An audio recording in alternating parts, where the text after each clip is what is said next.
Pejuang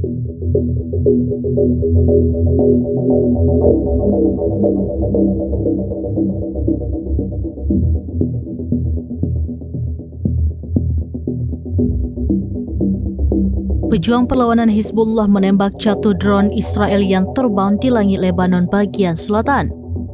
Pertahanan Israel menyebutkan sebuah drone ditembak jatuh di Lebanon oleh rudal permukaan ke udara. Momen drone Hermes 900 Israel ditembak jatuh Hizbullah diunggah di Telegram pada Senin 10 Juni.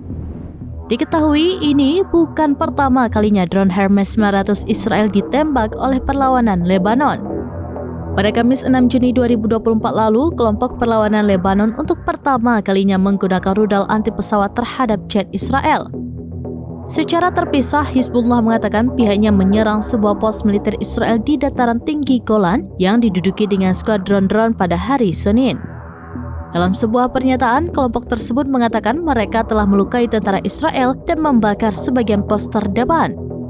Hizbullah juga mengatakan pihaknya melakukan serangan udara dengan segerombolan drone terhadap markas Komando Divisi 146 Tentara Israel yang baru didirikan di sebelah timur kota Nahariya di utara Israel di wilayah pendudukan.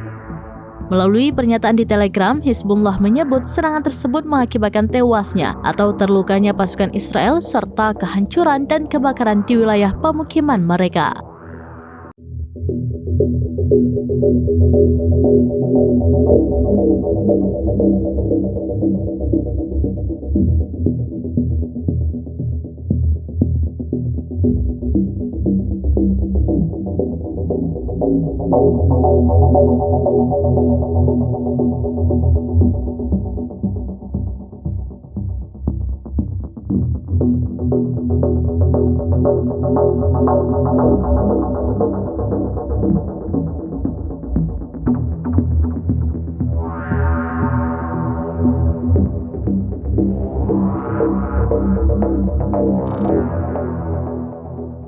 Download Tribun X sekarang, menghadirkan lokal menjadi Indonesia.